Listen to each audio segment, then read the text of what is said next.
Welcome back, everybody, to Two Guys and a Stack of Comics. It is Wednesday, Mike. It is time to kick off our new series we're going to do every Wednesday.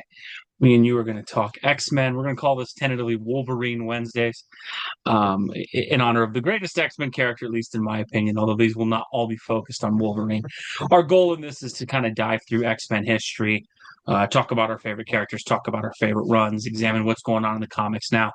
And I think, Mike, for this, to kind of kick off why we're doing this weekly on X-Men, you and I love the X-Men. We have noticed there's just so much negativity on the X-Men, even from us. We've done quite a few videos critiquing them, but it's kind of they're such a polarized group now, in that it's basically 100% love or 100% hate, and so that's kind of where this comes from with us, Mike. I Um, know. I for, know. for you with X-Men, before we kind of dive in a little bit of Wolverine, I know you were a lapsed fan on it, but when did you find the X-Men as a fan? Like, when did it kind of hit you where you became a fan of the characters?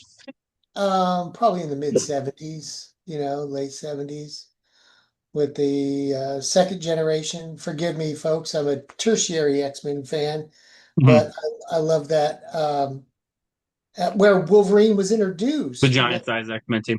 the Yeah. Giant Size X-Men with Len Wein writing. And I just love the way they put the team together and the story. It was really you felt like as a fan at that point that you were getting treated, you were watching the beginning of something new and great. And part of that was because Len Wein was writing it, right? Hmm. And he was a master at it. And so, but yeah, just putting the team together, how this guy, this bald guy in a wheelchair went around the world to get everybody Hmm. and put them together. You had somebody from Russia, somebody from Africa, somebody from Canada. It was just great. And then you had Germany. And so, like, they put all these pieces together. But at the heart of the story was, you know, they were all either like Storm was using her power to exist kind of as a goddess or whatever in Africa. Um, the others were kind of trying to hide their powers because they were ashamed of it and they knew what kind of reaction they would get from it. And Xavier was like, "No, you need to use your powers for good. Come with me. There's a greater cause. We'll show the world that we can be a force for good. That they don't need to fear us, even though everybody always does and goes crazy. But that's the kind of like how Kirby and Lee set the stage. These evergreen type stories that just the gift that keeps on giving. Hmm. Len Wein set the stage for the adventure, and so it kind of pitting society against the mutants for nothing more than them just being mutants Hmm. uh, was just an attention grabbing. It's a story that keeps on giving. You can write that story. I don't care how long it goes. You can keep writing stories like that, and people will want to read them because we like to see that conflict and the triumph of reason over chaos and um, the trials and tribulations of the team and the social order has as they come to terms with we were scared of you but now we understand you. Yeah, I think the Very thing with the X-Men. powerful stuff, right? Very powerful stuff. Yeah, I think the thing with the X-Men is they were always, in my opinion, even though Batman's my favorite character, the X-Men always were the most admirable characters in that they were basically saving people that hated them. This was not Batman going into Gotham to save people because he thought it was the right thing to do. Gotham also, while there was times Gotham would be against Batman, they love Batman. He has the bat signal and they know he's our hero. Whereas the X-Men were just as likely to be attacked by the people they saved as they were to the villains that they were fighting. And I think that story, one of the things I think that's become really tiresome with X-Men is this idea of like, let's always attach it to whatever the political movement of the time is. And I understand where that can be a temptation to go down, and certainly, Stan at times has hinted that was what led behind this. And there's times where he says it wasn't. I think the thing is, the X-Men to me always represented the outsider. They always represented people who were treated differently for whatever reason or the other. But as a reader, I think what you took from it is you took from it as like you are the good person no matter what. You don't let other people's evil, other people's ignorance, other people's whatever dictate your actions. And I think, we'll talk in that in depth next week when we kind of dive into our first one of these about Stan and Jack and what they did with this team at the beginning, even though it's not considered the most successful run of X-Men. We'll talk a little bit about what they did and what they set the stage for. But I think to kind of kick it off, since we were making the theme of this first one, Wolverine, there's no character that I think kind of is personified of what the X-Men dream is more than Wolverine. And that you take this character who has had so many awful things happen to him, been experimented on, been captured, been suffered so many losses, sometimes even from his own, actions as well, lost his memory, lost time. I mean, everything. And yet, that dream of Charles Xavier, that dream of a better world, that dream of, you can show people you're more than those animalistic monster instincts that they see you as, has made Wolverine a hero. And I think that's one of the most interesting things about the character that I loved about him was he was the ultimate wild card. He should be this savage feral beast, but because of his own will and this dream of this professor who believed in him and his students who reluctantly became his friends even though he didn't want them to, it drove him to be a better person. And I think that's I think why Wolverine works so well is that he is the personification of fighting for your better angels. And sometimes you don't win, but I think he is always that. I think that's why he's such a compelling character. Mike, you're more of a comic historian than I am for sure. Wolverine is unique in that the big characters in comics normally come from their own solo book. They were launched at the beginning of these universes. You look at DC, Superman, Batman are the first two created essentially. They're still the big two at DC. Wonder Woman soon after. That's the Trinity. Marvel, Spider-Man is created in 62. The Fantastic Four predate him a bit. But Wolverine's not created until much later. Most of our Marvel heroes are established, and yet Iron Man may be close with him at this point, but he's probably the second most or third most popular Marvel character. How unique is Wolverine's rise as a character to where he is in comic book history, in your opinion? Because he starts as a guest star in a Hulk comic book. Yeah, I it's a little bit unclear as and some people tell the story differently about the creation of Wolverine, that he was kind of intended to kind of be maybe a throwaway character, Mm-hmm. but they saw greatness in him. Certainly, Len thought highly of him and developed him, into what he's become, set the foundation blocks for him. And he is unique in that there aren't too many breakout characters from the 70s that you can, count on. You might say, Black Lightning, he got his own TV show. He came out in the 70s. But certainly in the comic book printed, the publishing wing, he was just a huge success. People related to him because he had that Hulk kind of uh, relatability. Ability. Like when I get mad, I want to smash things or shred things up. And Mm-hmm. he was lovable because he was the rogue. So he was a lovable rogue, and you understood because we all know somebody like that in our lives, or maybe several people who like we just let Uncle Jack just go off and be mad about that. We Yeah. understand how he behaves, or the a terrible 2 or 3 year old who just goes off on a tangent. So it's very innate. Human characteristics that we understand as a society. We know people like that, and we understand how that behavior and where it comes from. And we also know how we all deal with it in our own way as a society, a family unit, or whatever. We have to put up with that kind of attitude. Um, And so we can relate to him, we can understand him. And as we learn more about his story, we really get to empathize with him. And so he's just, the thing that is so touching about Wolverine, which is why it's so weird right now and nebulous for him, is that his true touchstone, his grounding, was always Charles Xavier, and Hmm. how he could get through to him, even though, his worst intentions were always in the forefront. Xavier could always talk him down, talk him to reason, and is the only person who could enable him to adhere to his better angels.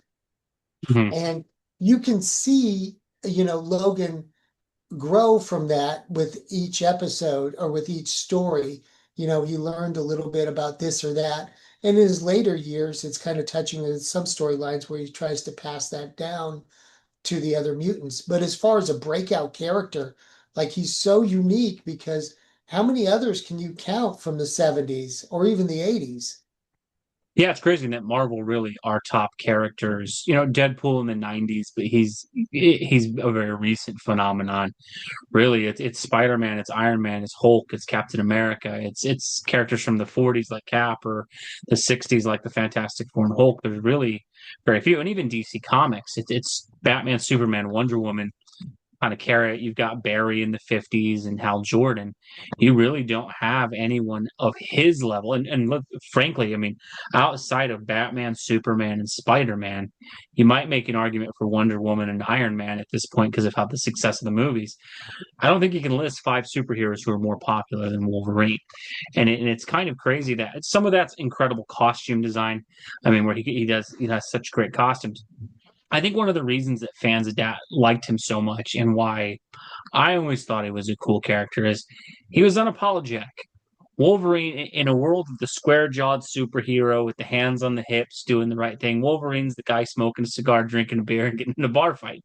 And I think there's a little bit of Conan the Barbarian type of attitude to Wolverine, and that has his own personal code of honor. He's not the settle down kind of guy. He's going to go where he wants, do what he wants, finds a woman attractive, he's going to pursue her, that kind of thing. Sometimes he's kind of a jerk. And I think that made him unique and made it to where we liked him as a hero, in that we have a lot of Batmans and Supermans and Spider-Man, and those characters are fantastic.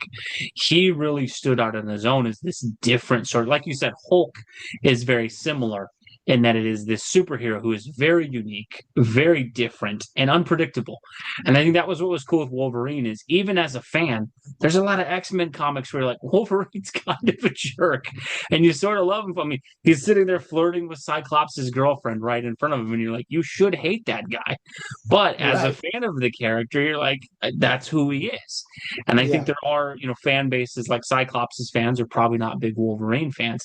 But I think that's the other thing that was layered into the character so well. And I think, obviously Len Wein and those are responsible for his creation. Claremont is really who seemed to kind of polish everything up and really find that niche for Wolverine, that kind of failed samurai Ronin sort of personality. They added so much to his backstory. And I think the way they mixed his dynamics where, he's best friends with Nightcrawler, who doesn't seem like he should be his best friend because you've got this fairly, sage priest kind of guy, and the drinking bar fighting guy is great friends with him. Him and Cyclops' rivalry, him and Jean's flirtation, him and Storm have this, sometimes flirtation but very loyal relationship with each other. They just wrote his dynamics with all of the characters so well. And I think while it's become tired, even characters like Jubilee and Kitty Pryde, he had that kind of uncle, mentor, protective father figure role that just added depth and complexity to him that I think really separated him from the others. Um, we talk a little Yeah. bit. Go ahead, Mike. Go ahead. And I was just going to say, like, what do you think? What a beautiful dynamic that is with his best buddy being Nightcrawler, and the contrast between the two characters. Wolverine's one of your favorite characters. How do you see that relationship? I think what's really cool with Wolverine, where the character always had this cool layer that made him honorable. He was the guy, and I think there's a comic where he literally says this, and the issue escapes me right now. but it really looks at guys like Nightcrawler and like Peter Parker, and he respects the heck out of the fact that they are the clean cut good guy. He might give him crap for it, but he Yeah, respects it because he knows I could never do that. And I love there's times where he sort of says like, "I do what I do, so you never have to." I'm the yeah. guy who does the dirty work so you can keep your hands clean and that the world can be what it needs to be for people like you.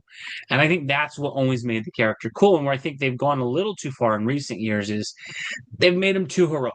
They have him in the Avengers and they have him in these different groups. And look, it's cool to see him running with those other superheroes, but that's not who he is. Right? He's not the icon. He's not the guy who's going to sit there and give the inspiring speech to people or kids. He's the guy who's just going to say what needs to be said, save the day, and then go sip a beer and smoke a cigar. And that's kind of what makes him different. His why do you think, Mike, of all the X-Men characters? Because I think, look, there's no question, Storm is an amazing character, Cyclops is an amazing character, Nightcrawler, Jean Grey. I mean, we can go through the list. Wolverine is really the only one that's broken out as a solo character. In your opinion, why do you think, where there's so many great X-Men characters, and as interesting as, much like them, he has dynamics with all of them the same way he does, they do. Do you think it's just the nature of the character where they made him that way, or why do you think he is the only X-Men character that's able to branch off so successfully?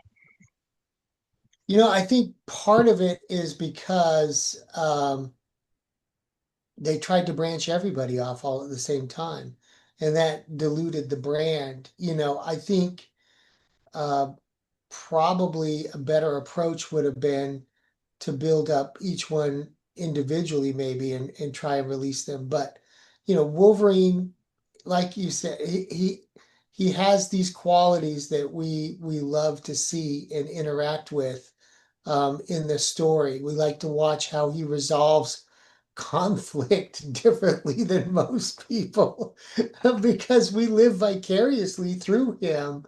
Um, but I kind of think that he stands alone because of that, um, because he has that quality, and it's just so rich within him, and maybe not so much with the others. Um, but I don't believe in my heart of hearts that you couldn't, put a good creator on one of the other X-Men and really, maybe flesh it out or create a new character. In other words, when hope springs eternal, right? Um, it happened once before. It could happen again, but it's more likely going to be a singular event rather than this splash of like 13 15 at the different same time. issues. And it could happen again organically with the right creative team, and the right character that you might be able to design one. And of course they've been trying to do that ever since, but hasn't quite No, happened. I think a great point she raises is so much is just it's Claremont and then Larry Hamill later who wrote the character, and that one of the things they did is they created this very unique approach for him where he is sort of similar to Batman in that he fits in so many different stories. What's interesting is you do it like DC Comics, you do a hard-boiled detective story, Batman's at home there. You also do a space adventure with the Justice League, and Batman's home there too. You do a bombastic action thing, Batman's good there. You do an international intrigue thing, Batman's good there. And Wolverine's so interesting, and unlike most characters, you do a spy story. Well, there's the Madripoor era where Wolverine is basically, Mm, he's right out of like Casablanca with that whole patch era. That's basically what they made him, is he's Humphrey Bogart's character in that for most of that. You put yeah. him in World War II stuff, right? Because he's immortal. You put him in a war story, he fits. You put him in some sort of feudal Japan type of story, he fits there. I think what they did so well with him is they created this persona that allows him to fit in almost any story. And he almost feels at home there. And it's weird as even characters that we absolutely love don't have that versatility. It's a unique Yeah. character that fits that. And like Superman in a hard boiled detective story doesn't really work, even though he's an investigative journalist. And that's, I think, where Superman kind of gets pigeonholed in the same sort of stories where Batman doesn't. And I think for Marvel, Wolverine is that character, the personality, the past they gave him. You You can can put write him anywhere. Yeah, and I think that's one of the things is when people run out of bad ideas for Wolverine comic books, like when they killed him a couple years ago, it's like, man, you're literally telling me you can't pick any historical event at all because you could write a Civil War story, a Revolutionary War story, write a World War One story, World War Two, spy story, superhero story, whatever he fits. And I think that's why he's become such a great individualistic character. We can kind of two things we'll kind of go to close it out. I know there will be some folks with me and you launching an X-Men series and leading with Wolverine who get tired of that because he is much like Batman. While he's probably responsible for keeping the lights on, there are a lot of people who feel he gets way too much focus and that it's too Wolverine-centric. I think there's been instances of that. But when you look at the X-Men, Mike, do you think it has become too Wolverine-centric? I know the movies, we'll talk those in a second, but do you think making him the focal point of this universe to the level they have is a little bit of why the brand is where it is, or do you think it was just going to happen no matter what because of his popularity? Yeah, his popularity, it was inevitable that, he was going to, kind of be spread too thin, or maybe they were going to try and change him and do all this other stuff that they did with him that didn't work. Um, all the while, the rest of the X-Men, they were just, throwing spaghetti at the wall, doing too many books, trying to, bring out new characters. Um, and like we've always said, the best recipe was the original recipe, and if you could dish some of that up, the customers would come back and sit down at your restaurant and enjoy. Mhm. Um, so I don't know what that bodes for Wolverine. I'm sure he'll, continue to be popular Yeah. and hold his own book and anchor teams when he needs to come in and anchor them. But I don't want to lose sight of two things. One, the original team, that's what everybody wants, and two, a side dose of Wolverine by himself. That's the perfect, Yeah. that's the perfect combo, And having him strong and good is good for the X-Men, but you got to get the rest of the X-Men back into good standing as well. The original team. Yeah, I think when I hear people say it's too Wolverine centric, I even as a huge fan of the character, I can agree. They do make him too much of the central figure at some points. And I do think it's one of those things where sometimes more is less or less is more, to speak in Less that. is more. And Yes. I think Wolverine, the more we've gotten, he's actually a lesser character for it. I think one of the things that's been lost with him being in so many stories, especially team stories, is he does lose a little bit of that unpredictability and that edge, that ability of like you don't know if Wolverine's going to show up or not, and that always made him kind of cool. Is that man? Everything looks lost, and then you hear the claws unsheath, and it's like okay, he's here. And I thought that was always a cool feature of the character. Whereas I think making him such a stalwart part of all of these teams, it does dilute a little bit of that loner nature that he had that made him unpredictable. I think what I will say is I don't blame Marvel for that though, in that he keeps the lights on, he sells stuff, he moves merch. In the same way that, look, as a Batman fan, I've been served very well in terms of the quality and quantity of Batman comic books that come out. Because even when one or two aren't good, there's typically like six of them. I think for Wolverine, people can complain about his popularity, but the bottom line is he moves merch, he moves books, he moves sales. And I think the thing with him is like you said, it does just take a unique creative, and that's what Claremont and Miller did with that series. Is they found this niche for him, and unlike the other X-Men characters, they really gave him his own enemies. They gave him his own, love interests, his own different eras and different things that he did in different places. Like Madripoor is basically Wolverine's home. There's no other X-Men character that really has that, and so I do think if they had a little more creativity for some of these characters and did invest in actual storytelling instead of just like, hey, here's a Storm series. And instead of giving her her own villains and everything, typically what they do is they just make her more powerful. And that's not a story arc. I think that's the thing with Wolverine is they've always invested in giving him these deep stories and these different enemies. I mean, even borrowing an Iron Fist villain in Sabretooth and making him his primary villain. Well, last to kind of talk here because we want to talk the full picture of Wolverine here. On-screen representation, and unlike most characters where we talk about this, there is no debate as to who the best on-screen Wolverine is. We've literally Right. only had one guy for about a quarter of a century. He gets a lot of crap because he's too tall, but a lot of people love Jackman's Wolverine too. Mike, where do you place Hugh Jackman in terms of the all-time superhero castings for Wolverine? Would you have him at the higher end, or how do you feel he rates as the character? I there's an urban legend, rock and roll legend Hmm. that the singer Glenn Danzig, who Hmm. is notoriously, shorter in stature, and he used to wear his hair like Logan, and he had the lamb chops and everything. He looked like Wolverine, and he wanted to play Wolverine. Of course, he's a musician; he's not an actor. Hmm. I don't know if he ever got to try out for it, but he looked the part, in his regular life. He worked out heavy and he had the lamb chops and and Wolverine was his favorite hero, right? He had every X-Men book ever. But sadly Glenn did not get a chance or maybe he did, I don't know. But we got Hugh Jackman who's played it superb.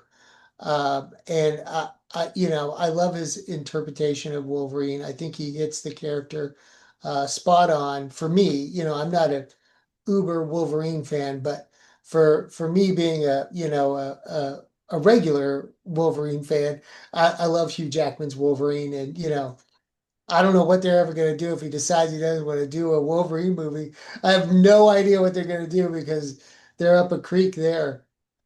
Yeah, he's played it for so long. I mean, it's kind of like if Christopher Reeve played Superman for a quarter of a century. It'd be so difficult to see anybody else in that role. And I think the thing is, you know, when I was younger, I had a problem with Jackman, and I'm like, Wolverine's not tall. What is this? But I think the thing is, there Yeah. is the movie version of a character and the comic book version of a character. And what I would say is Hugh Jackman, if there's a Venn diagram of the character from the comics and the movie version, there's enough crossover that he's recognizable. The Oh the yeah. the anger, the rage that he brings to the role, the seriousness that he brings to it, the physicality that he brings to it. I think especially when you watch a movie like Logan, where that's it's hard not to see that and go, look, if he that is the character. I think Yeah. the thing that he does so well is he's the Wolverine the movies needed in that very similar to like, look, I love James Bond. He's one of my favorite fictional characters of all time. The book James Bond is not the movie James Bond. The book Bond is a lot rougher, has a very discernible scar that's in a thing that never really appears in the movies. He's not as smooth, he's not as suave.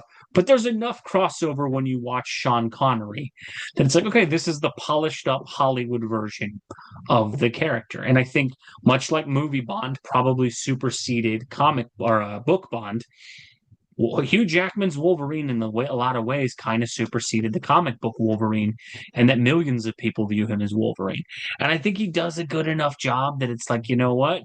I can get past him being probably 6 inches to a foot too tall to play the character. Because the biggest thing that he does personify, those scenes where they have Hugh Jackman do that like Wolverine growl and yell, he hits that Yeah. perfectly. Like that sounds like we can't hear the character on the panels in the comic book, but it's like Right. I would think it sounds something like that. And Absolutely. I think he did really well with it. And I think the other thing is sometimes people get frustrated with Jackman's Wolverine because of what the movies did to the other characters. And it's like, look, Hugh Jackman didn't tell them kill Scott Summers off screen in this Yeah. movie. And so I Yeah. think he did a great job with it, especially where I've gained more respect with him. There's truly some bad movies that he's in, but he's never bad. Right? Right. There's some X-Men movies that are a little rough, but he's never the reason why. And No. even, I mean, I'm not going to say the word, but that part in X-Men First Class where they go and recruit him, and he just has the one line where he's smoking the cigar at the bar, and he goes tells them, "Go, blink Yeah. yourselves." That was such a perfect Wolverine character moment where it was like that is why he's as good as he is. And I agree with you. They are up a creek in terms of finding another Wolverine, and that it's a quarter of a century. And I think even the interesting thing is Deadpool and Wolverine was probably the best and worst thing that could have happened to the character.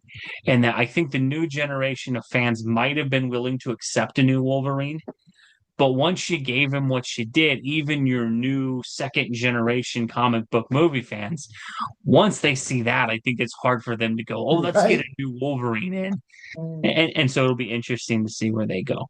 But that's kind of where we'll close it for this first issue of this. We'd start with Wolverine. Next week, we're going to start diving into different eras of the X-Men. We're going to explore all the different eras from Stan Lee to Grant Morrison to the newer stuff that we have. Obviously, Claremont's going to be a heavy focus as well. We'll talk about the new books as they're coming out as well. We're not always going to be positive. We will break these down. We will be critical. We'll go through our favorite eras, but we do want to talk more X-Men and go through. We definitely want to see your guys' engagement as well. Let us know what you think about Wolverine. Do you think he's an overexposed character? Is he your like me?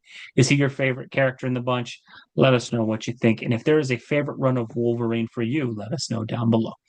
As always, folks, thank you for watching. God bless you. We'll catch you in our next video. Thanks, everybody.